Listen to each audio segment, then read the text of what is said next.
Hi students, welcome back to Bosco Campus Vision. This is the 9th lecture on Business Regulatory Framework. I am Reshmi, Assistant Professor, Department of Commerce, Don Bosco College, Kottayam. In today's session, we are going to discuss classification of goods, or we can say subject matter of contract of sale. Contract of sale വരുന്ന subject matter എന്താണ്? അതാണ് goods എന്ന് പറയുന്നത്. Okay, ആ ഗുഡ്സിൻ്റെ classification എന്താണ്? ഗുഡ്സിനെ എത്ര തരത്തിൽ classify ചെയ്തിരിക്കാം, ഏതൊക്കെ തരത്തിലുള്ള ഗുഡ്സ് ഉണ്ട്, ഇങ്ങനെയുള്ള കാര്യങ്ങളാണ് നമ്മൾ ഇന്നത്തെ ഈ സെഷനിൽ ഡിസ്കസ് ചെയ്യാൻ പോകുന്നത്. ഓക്കെ, അപ്പോൾ ഹെഡിങ് മനസ്സിലായല്ലോ. Classification of goods or subject matter of contract of sale.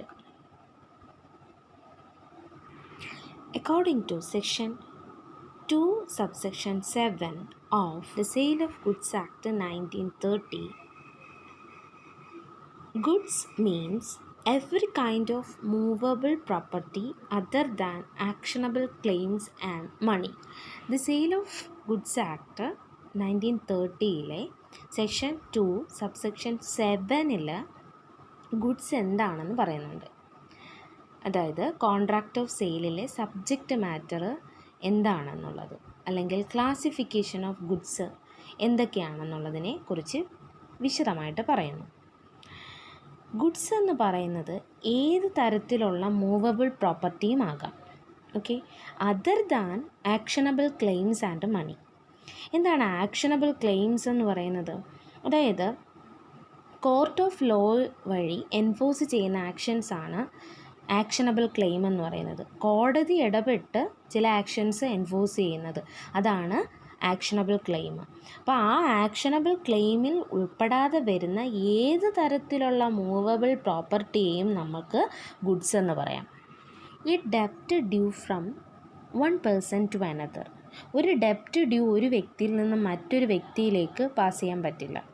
അങ്ങനെയുള്ളതാണ് actionable claim എന്ന് പറയുന്നത്. And cannot be bought or sold as goods.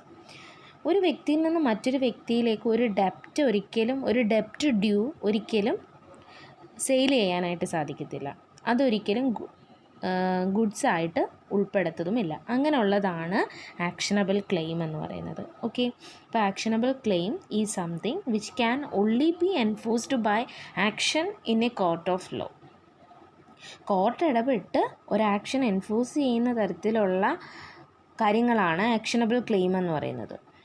Example പറയുകയാണെങ്കിൽ എ ഡെപ്റ്റ് due from one person to another is an actionable claim and cannot be bought or sold as goods.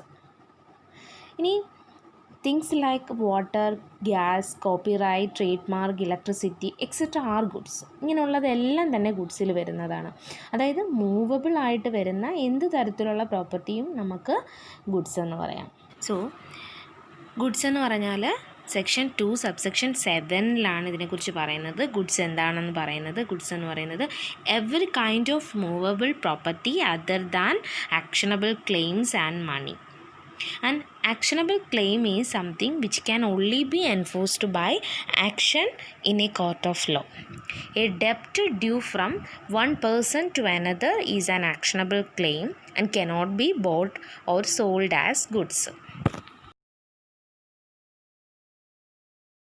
Goods may be divided into 3 types, namely existing goods, future goods, contingent goods.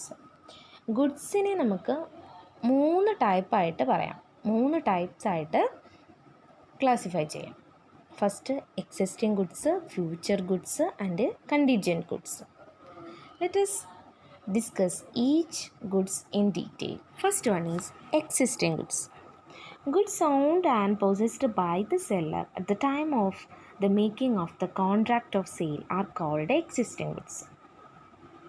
Sometimes the seller may be in possession but may not be the owner of the goods.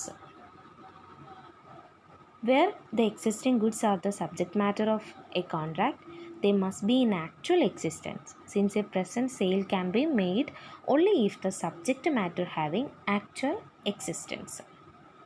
അപ്പോൾ existing goods എന്ന് പറയുന്നത് contract of sale ചെയ്യുന്ന സമയത്ത് തന്നെ ഒരു contract of sale make ചെയ്യുന്ന ആ സമയത്ത് തന്നെ സെല്ലറുടെ പക്കൽ ആ ഒരു ഗുഡ്സ് ഉണ്ട്, അത് അദ്ദേഹത്തിൻ്റെ പേരിൽ തന്നെ അദ്ദേഹത്തിൻ്റെ കയ്യിൽ പൊസഷനായിട്ട് ഉണ്ടെന്നാണ്. ഇതാണ് എക്സിസ്റ്റിംഗ് ഗുഡ്സ് എന്ന് പറയുന്നത്. എക്സിസ്റ്റിംഗ് ഗുഡ്സ് എന്ന് പറയുന്നത് may again be either specific, ascertained or unascertained. ഈ എക്സിസ്റ്റിംഗ് ഗുഡ്സിനെ വീണ്ടും നമുക്ക് മൂന്നായിട്ട് പറയാം. സ്പെസിഫിക് ഗുഡ്സ് എന്ന് പറയാം, അസർട്ടൈൻഡ് ഗുഡ്സ് എന്ന് പറയാം, and unascertained goods or generic goods. Existing goods തന്നെ 3 തരത്തിലാണുള്ളത്. അപ്പോൾ എക്സിസ്റ്റിംഗ് ഗുഡ്സ് എന്ന് പറയുന്നത് എന്താണ്? കോൺട്രാക്റ്റ് ഓഫ് സെയിൽ മേക്ക് ചെയ്യുന്ന ആ സമയം തന്നെ, at the time of making of contract of sale, the goods owned and possessed by the seller. സെല്ലറുടെ കയ്യിൽ തന്നെ ഉണ്ട് കോൺട്രാക്റ്റ് ഓഫ് സെയിൽ മേക്ക് ചെയ്യുന്ന സമയത്ത് തന്നെ. എക്സിസ്റ്റിംഗ് ഗുഡ്സ് തന്നെ 3 തരത്തിലാണ്. അതിൽ ആദ്യത്തെ നോക്കിയേ, specific goods. Specific goods means goods identified and agreed upon at the time a contract of sale is made. Specific goods എന്ന് പറഞ്ഞാൽ കോൺട്രാക്റ്റ് ഓഫ് സെയിൽ ക്രിയേറ്റ് ചെയ്ത ആ സമയം തന്നെ ആ ഗുഡ്സ് എന്താണെന്ന് ഐഡൻറ്റിഫൈ ചെയ്ത് എഗ്രി ചെയ്യുന്നതാണ് സ്പെസിഫിക് ഗുഡ്സ് എന്ന് പറയുന്നത്. ഓക്കെ, ബയർ ആ പ്രോഡക്റ്റ്, ആ ഒരു ഗുഡ്സ് കണ്ട് അദ്ദേഹത്തിന് അത് ഇഷ്ടപ്പെട്ടു, അത് ഐഡൻറ്റിഫൈ ചെയ്തു, ആ പർട്ടിക്കുലർ ഗുഡ്സ് ഏതാണെന്ന് ഐഡൻറ്റിഫൈ ചെയ്ത് അദ്ദേഹം കോൺട്രാക്റ്റ് ഓഫ് സെയിൽ ചെയ്യുന്നു. അതാണ് specific goods. Okay, when there is a contract for specific goods, the seller would deliver the goods actually identified. Specific ഗുഡ്സിൻ്റെ കേസിൽ സെല്ലർ തീർച്ചയായിട്ടും ബയർ ഐഡൻറ്റിഫൈ ചെയ്തിരിക്കുന്ന ആ സെയിം ഗുഡ്സ് തന്നെ സെല്ലർ കൊടുക്കുകയും വേണം, ഡെലിവർ ചെയ്തിരിക്കണം. അപ്പോൾ നമ്മൾ ഇന്നത്തെ സെക്ഷനിൽ നമ്മൾ ക്ലാസിഫിക്കേഷൻ ഓഫ് ഗുഡ്സിനെ കുറിച്ചാണ് ഡിസ്കസ് ചെയ്തുകൊണ്ടിരിക്കുന്നത്. അതായത് subject matter of contract of sale. Contract of സെയിലിൻ്റെ സബ്ജക്റ്റ് മാറ്റർ, അതായത് ഗുഡ്സ് ആണ് എന്തെന്ന് പറയുന്നത്, കോൺട്രാക്റ്റ് ഓഫ് സെയിലിൻ്റെ സബ്ജക്റ്റ് മാറ്റർ. അതിനെക്കുറിച്ചാണ് ഡിസ്കസ് ചെയ്തിരിക്കുന്നത്. സെക്ഷൻ 2 സബ്സെക്ഷൻ 7 ഗുഡ്സിനെ കുറിച്ച് പറയുന്നത്. ഗുഡ്സ് എന്ന് പറയുന്നത് ആക്ഷനബിൾ ക്ലെയിംസ് ആൻഡ് മണിയിൽ ഉൾപ്പെടാതെ വരുന്ന എല്ലാ തരത്തിലുള്ള മൂവബിൾ പ്രോപ്പർട്ടിയും നമുക്ക് ഗുഡ്സ് എന്ന് പറയാം. ഗുഡ്സ് തന്നെ പ്രധാനമായും 3 തരത്തിലാണുള്ളത്: existing goods, future goods and contingent goods. Existing goods എന്ന് പറയുന്നത് കോൺട്രാക്റ്റ് ഓഫ് സെയിൽ മേക്ക് ചെയ്യുന്ന സമയത്ത് തന്നെ സെല്ലറുടെ കയ്യിൽ ആ ഗുഡ്സ് ഉണ്ട്. ഓക്കെ, എക്സിസ്റ്റിംഗ് ഗുഡ്സ് തന്നെ 3 തരത്തിലുണ്ട്: സ്പെസിഫിക് ഗുഡ്സും അസർട്ടൈൻഡും അൺഅസർട്ടൈൻഡും. സ്പെസിഫിക് ഗുഡ്സ് എന്താണെന്ന് നമ്മളിപ്പം പറഞ്ഞു കഴിഞ്ഞു. സ്പെസിഫിക് ഗുഡ്സ് എന്ന് പറയുന്നത് കോൺട്രാക്റ്റ് ഓഫ് സെയിൽ മേഡ് ചെയ്യുന്ന സമയത്ത് തന്നെ, ആ ടൈമിൽ തന്നെ ഗുഡ്സ് ഐഡൻറ്റിഫൈ ചെയ്ത് ആ ഒരു സ്പെസിഫിക് ഗുഡ്സ് തന്നെ അദ്ദേഹത്തിന്, അതായത് ആ ബയറിന് വേണമെന്ന് പറയുന്നത് തന്നെയാണ് സ്പെസിഫിക് ഗുഡ്സ്. ഇനി സെല്ലർ ഡെലിവർ ചെയ്യുമ്പോൾ ആ പർട്ടിക്കുലർ ഐഡൻറ്റിഫൈ ചെയ്ത ഗുഡ്സ് തന്നെ ആയിരിക്കണം ഡെലിവർ ചെയ്യേണ്ടത്. ഇതാണ് സ്പെസിഫിക് ഗുഡ്സ്. ബാക്കിയുള്ള 2 ഗുഡ്സിനെ കുറിച്ച് നമുക്ക് നെക്സ്റ്റ് ക്ലാസ്സിൽ ഡിസ്കസ് ചെയ്യാം.